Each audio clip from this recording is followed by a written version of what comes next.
Good morning. I want to begin with a parable. And a parable is a made up story that illustrates something true. It- And this will lead into a true story that illustrates something important. So I'm not going to just stop at the parable, but I want to borrow something that Jesus always used to introduce a parable. And he would always start with, the kingdom of God is like.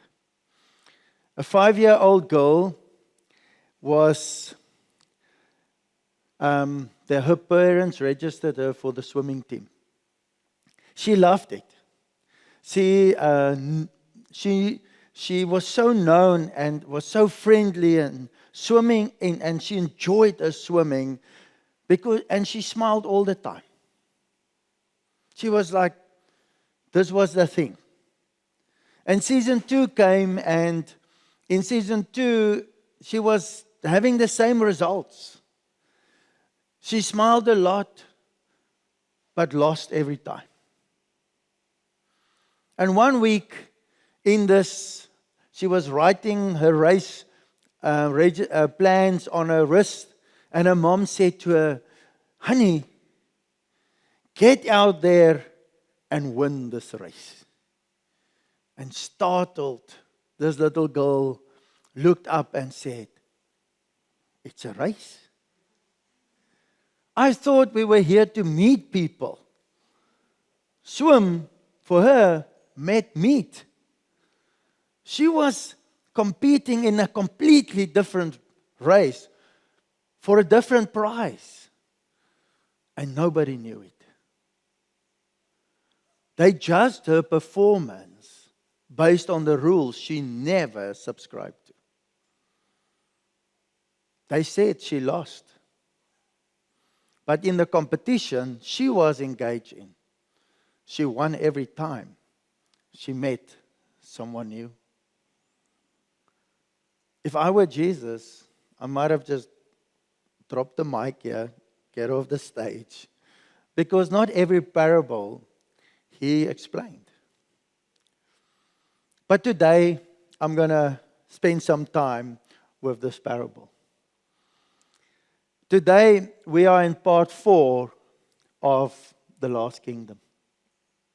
Our goal in this journey of the Last Kingdom is for all of us to recognize and accept Jesus, who his closest friends recognize, acknowledge him to be. I hope that whenever you pick up the New Testament in the Bible, you will see what's always been there.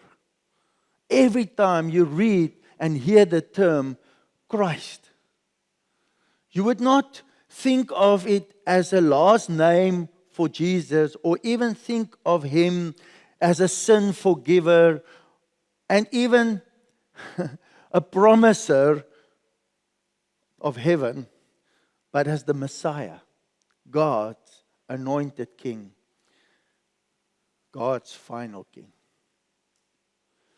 I hope your paradigms will shift when you read it. A king that did not come primary to provide a safe way for us or this world to establish, to a safe way out of this world. He didn't come to give you heaven as a promise for one day. But he came to establish a kingdom, the kingdom of God, the last kingdom of this world. You see, Jesus' first century followers were not confused about this. They prayed as he instructed them to pray. Your kingdom come, your will be done.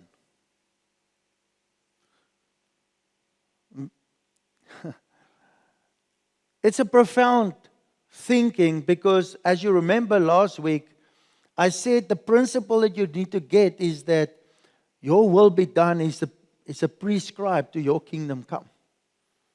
You should actually read that sentence the other way around. Because you see, the kingdom can't come if your will's not been done. And in your life and my life. Here, your will be done here, now, on earth, as it is in heaven. They realized Jesus was king. And to establish a kingdom on planet earth. And they had been given the responsibility to participate in it. They realized it. It's the same invitation, guys, listen carefully. It's the same invitation for everybody to participate in the kingdom of God.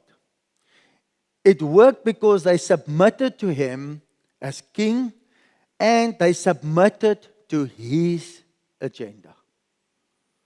Their goal was not to escape the world, but to transform it. I'm going to repeat that. The goal was not to escape the world, but to transform it. So they devoted themselves to an all-encompassing edict and a final command. And you all know it because in Waypoint, this is something we constantly repeat. To love like their king. Jesus told them, you are to love one another as I have loved you. And as we will discuss today, they also devoted themselves to, and this is important for all of us, to fight like their king. They refused the tactics and strategies of the world and the kingdom of men, this world. Let's assume this world is this reality where we are in. And it worked. They refused the rules of this world. And it worked. The empire that crucified them, the empire that crucified their king, ultimately surrendered and embraced Him to be their king and true God. Think about it. This group of Jesus followers changed the world, and the world never recovered from it. What did this unusual form of resistance look like? How did earlier Christians fight? Maybe that's the appropriate question. How did they fight? The greatest missionary who ever lived claimed at the end of his life to have fought the good fight. He writes to Timothy, Paul, which was Saul, and on the road of Damascus, confronted by Jesus, his name changed and he said, I have fought the good fight, when he wrote to Timothy. This is where the church and us as Christians often get it wrong. And I want to just say this. That's why I always quote, if you're the first time here, I always say, we claim to be a land that is 80% Christians. But statistics show we're 5% followers. This is because we have, and church leaders, like myself, have to be accounted for this.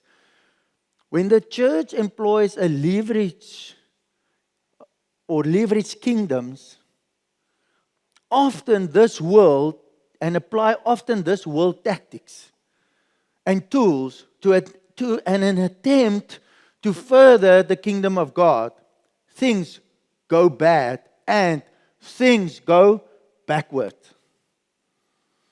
Every embarrassing chapter of church history can be traced back to church leaders attempting to advance the kingdom of God with tactics of this world, using force, threatening people with force is like threatening people with hell. Mandates, you shall and you shall not, bringing the old covenant into the new covenant, and defeating the enemy as a tactic that you are called to fight the good fight because you have to defeat the enemy. It never works because the king doesn't participate in that fight. He sits it out and he waits. It's like in the Old Testament of the Bible, when you read, when the Israelites went to go to war and they went without God, what happened? They lost. They were killed. And it's in the same way that we want to fight a war, we want to fight, but we're not fighting the fight of our king, and we move the kingdom backwards. We hurt people. We miss it. There is a war to wage and a fight to fight. But it is counterintuitive. It's so not of the kingdoms of men that it's easy to miss. And you know what? It's even easier to dismiss. As weak and passive and ineffective and irrelevant it might seem to fight that fight, but it's not. The way of our King is not passive or ineffective. It's the way of the kingdom of God and the way of our King, who proved to be tougher than Roman nails and harder than Roman steel. And this is what he said. He said, get out there and win this race. You see, our little 5-year-old swimmer was losing because she was in a complete different race. And so is it with the kingdom of God. By kingdoms of this world standard, it often appears the church is losing. But here's the challenge. Pause. Here's the challenge.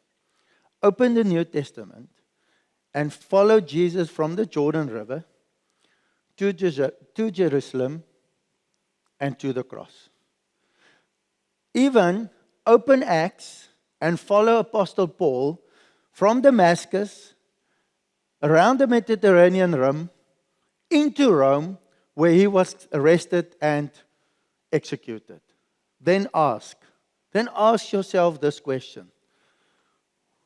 Who won? Here's a clue. Who are we still talking about? Who are we still quoting? Who is worshipped in every nation in the world? What is the best-selling book of all time? Did they lose? No. They won. How did that happen? Let me rephrase. How does that happen? When it's total contrary to our perceptions. It's what we've all been invited into. How do we advance and participate in the ever-advancing kingdom of God? The contrast between kingdoms was never clearer than when Pilate cross-examined Jesus. The temple leaders brought Jesus to him and demanded a death sentence. We found this man misleading our nation and misleading our nation and forbidding us to pay taxes to Caesar and saying that he himself is Christ, a king. It wasn't about anything but him claiming his kingship. He's also claiming, they were saying, this is not a religious issue, but a political and national one. What he's doing and has said conflicts with the empire and your emperor. So he's a threat to the empire.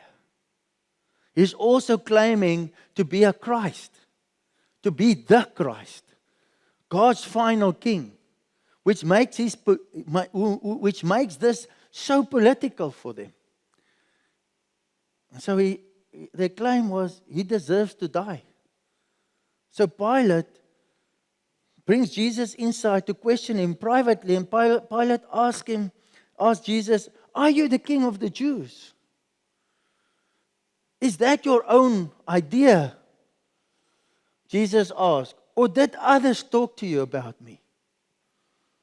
Maybe Pilate says, no more word games. What have you done to create such a stir? Why are they asking for you to get the death sentence? Jesus replies, Pilate, my kingdom is not of this world. If it were, Pilate, you know how this works. Kingdoms in this world, we're talking about all these wars in the world currently. Kingdoms of this world clash. And kings go to war and fight to the bitter, bloody end. The losing side rallies around all the troops, and they rally around that king and fights to the death. Do you see any of that? No. My kingdom is nothing like yours. I would think Jesus would be thinking in his mind for Pilate. If it were, my servants would fight to protect and prevent my arrest. If it were, my servants would fight to prevent my arrest. But now, my kingdom is from another place. You are a king then, said Pilate. Your kingdom will never get off the ground, Pilate must be thinking. Because you're not fighting. You're not behaving like kings would. And Jesus is thinking, and I want you to listen carefully to this. I'm not trying to get it off the ground. I brought it from heaven to transform the ground. Pause. Pause, Kobus. Pause. I brought it from heaven to transform the ground. He could even rub it in and said, Pilate, Governor Pilate, one day, your kingdom will be reduced to history books, but your gods will be reduced to names on planets. A future Roman emperor will declare me to be God. So yes, I am king. In fact, I am your king, and I will be your judge. But fear not, Pilate. Fear not. Your name will be remembered forever as a footnote in my story. You will be a footnote in the story of God's final king who reigns over the last kingdom. And what Jesus launched here, and you have been invited into, is so absolutely epic. And nothing will stop what Jesus has launched. And it's so important for me to make this statement because where I'm leading into this discussion, we have been invited to participate in this kingdom. My point is when we get this right at home, or at our work, or at our in our community, it will appear that you're losing. But we're not.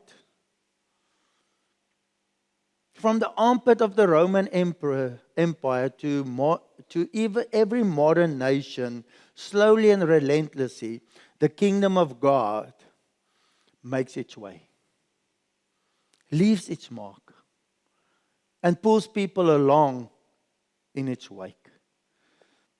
You see, but not by mandates, not forced conversions. Give your life to Jesus so that you don't go to hell. Not forcing people into something. Or to pick up arms, or force of arms so that we have to go and fight to stand up for Jesus. That's not the way of the King. That's not the way we fight. Our fight is different. Paul spells it out in his letters to Timothy just before he was crucified, not crucified, before Paul was killed. And Paul writes this, and he says, fight the good fight of the faith. Fight the good fight of the faith. Church leaders read this as fight the good fight for the faith. It's not fighting something or for something. And if you grew up in traditional church, this is radical to move your paradigm. It's not fighting for something. It's fighting a type of fight. It's not fighting to win something. Be sure to fight the fight that characterizes our faith. That's the fight. We're not fighting on behalf of our faith to defend it. It's not fighting to gain something or to win in such that another side loses. Jesus' fight is completely different. That's the differentiator. Ours is not a win-lose fight. If someone must lose so we can win, we are not fighting the fight of our faith. When Christian leaders makes it the enemy, they lose the plot line. When you make it a they topic, you lose the plot line. Even if they win, they lose. And it's a setback for the church. And let me make sure we understand it. Even if we go with a them and us, or us and they, and we win, the church has a setback. Like Jesus, we fight on behalf of others, not ourselves. If you fight about yourself for you to win, you lose. They lose. That's what Jesus modeled. And that's what changed the world. And that's why he started these parables with the kingdom of God is like. Paul's point is, fight the right way. Follow Paul through Acts, and you will see this lived out through extraordinary circumstances. The good fight is the personal fight to live out the law of Christ. And I'm using the word the law of Christ. But what is the law? Love others as I have loved you. That love is God's attributes, Jesus' character. Love others like Jesus loves. And at the end, I'm going to rephrase that with a different text. The good fight is a personal fight. It's a fight to maintain the posture, tone, and approach of our King. Regardless, the good fight is the fight to be Christ-like. That is so important. In 2 Peter 1, in the men's group on Saturday morning, I raised this with the men. And Peter writes in 2 Peter 1, he raised this issue of that grace, God's favor, be multiplied unto you. Did you know that you can multiply the grace of God in your life? And the way is by applying the faith and walking and practicing the discipline. Peter gives 7 steps, sequences. And the 5th one of that is godliness. To be like God. To have the nature of God. But that was not the final one. The 6th one is brotherly love. But the 7th one is to love like Christ, agape love.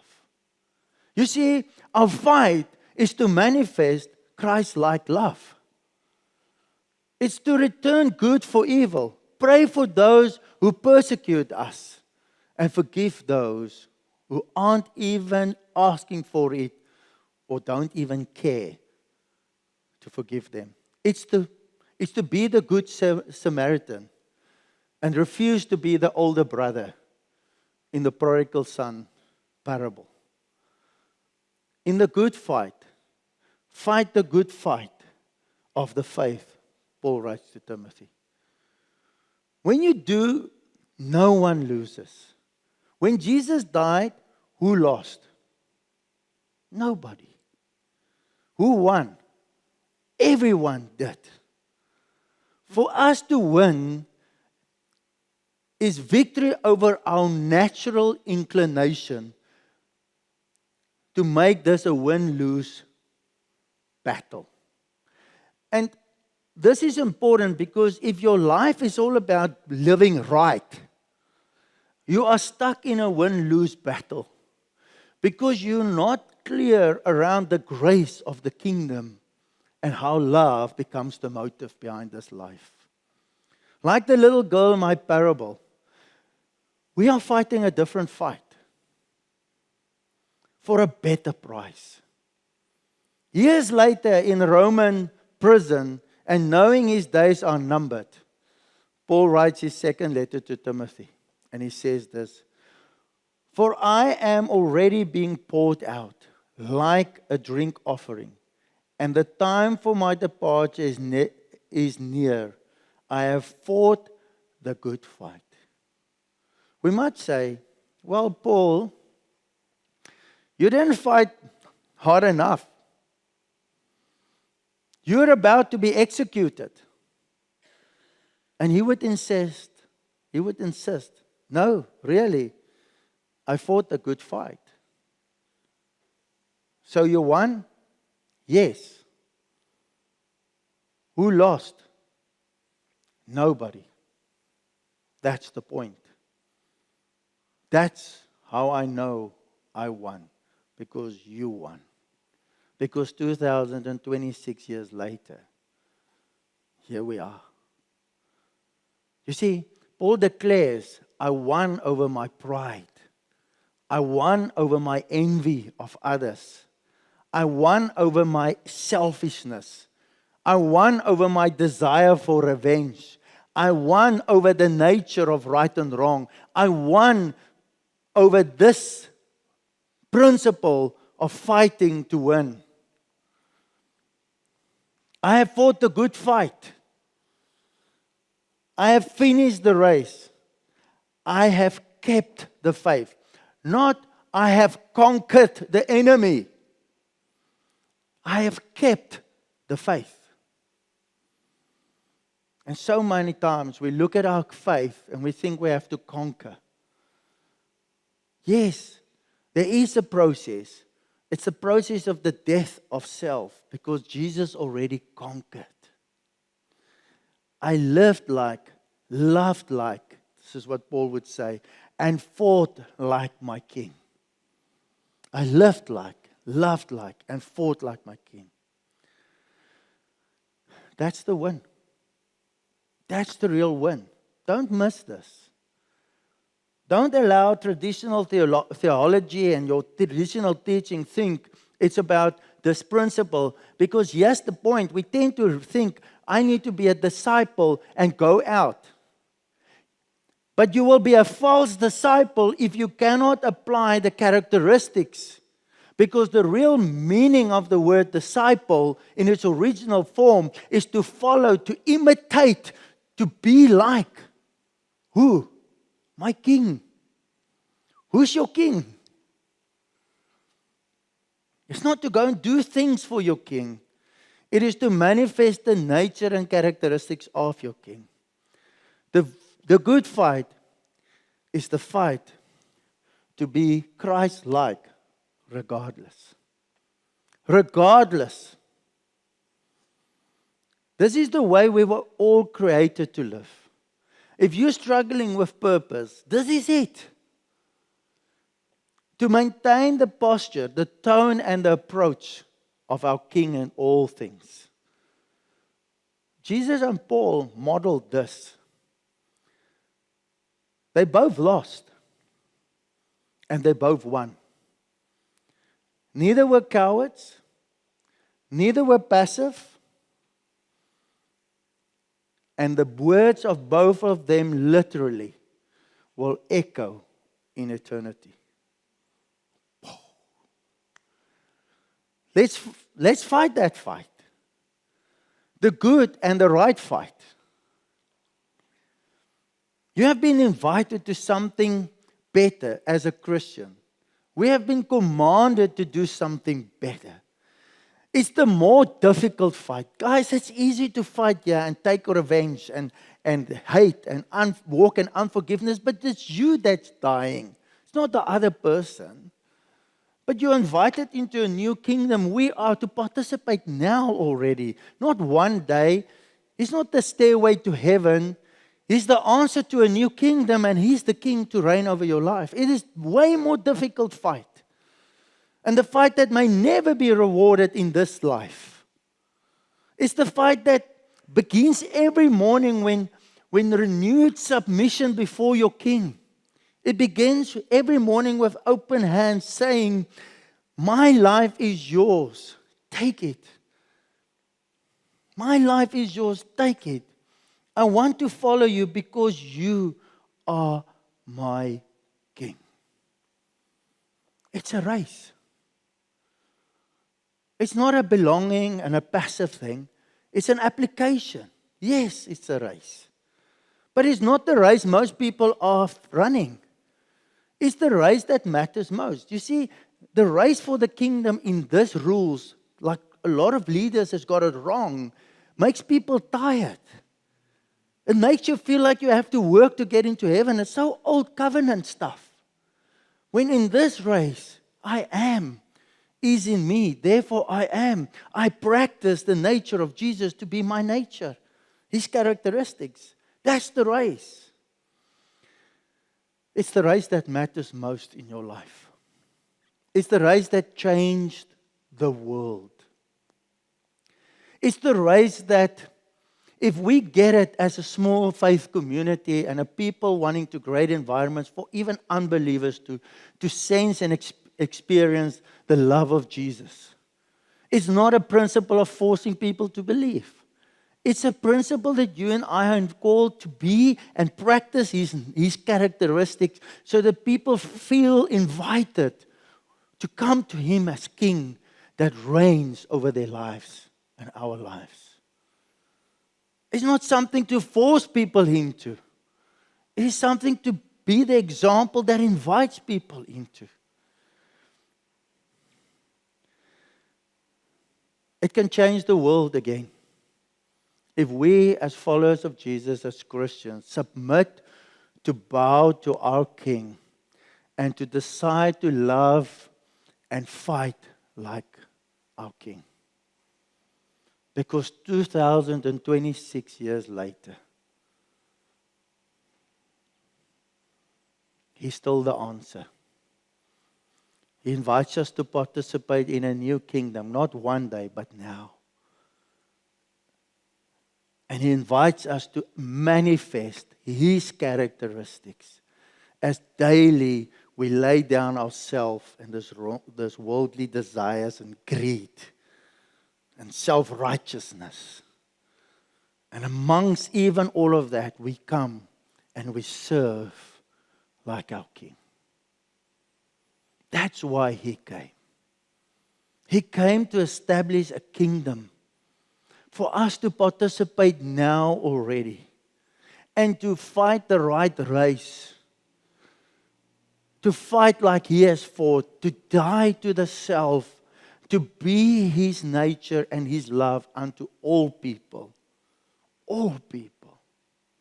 Whether they believe or don't believe, you are called into a race. Which race are you running? Are you like judging people because you have a view of a race? And meantime, you are even judging yourself because you're feeling the ceiling in your Christian faith because God is not real, because you're trying to serve Him from a kingdom that's not of His world, and you've not embraced the invitation to become part of His kingdom, to live from His kingdom, but to submit to His kingship. That was the purpose Jesus came. So let us take hands. Let us unite. Because if 12 people, 2026 years could change the world, I fundamentally believe that is our desire, our King's desire, that we will manifest His kingdom and transform this world. And that's a calling for each one of us. What a profound calling. What a profound invitation. What an epic story. And as we build up to Easter, think about it differently. Think about that Easter declares the rule of a new king, establishing a new kingdom, and inviting you into it. Let's pray. Lord, thank you so much for this morning. And thank you, Lord, our King, that we can know that your primary function was to come as King to establish a new kingdom. And maybe we've lost this truth in our journey, in our lives. And we've made it to remember you as our Savior or healer or whatever function, or even the keys to heaven. Ah, Lord, forgive us. Although some of those things are partly true, the fundamental principle is that you came to establish a new kingdom and to be our kings. To be our king in our lives. So that we can submit to your reign. And as we daily submit to your reign, to manifest your characteristics, your attributes, your kingdom rules into this world. Help each person here, Holy Spirit. Because it's your heart's desire to help us, to comfort us, to walk in this mandate, to love others more than ourselves, to love others the way you have loved, to manifest your nature, your attributes, your characteristics on those people around us without forcing people, but to serve them like you have served us. We pray this in your wonderful name, our Lord and our King, Jesus Christ. Amen.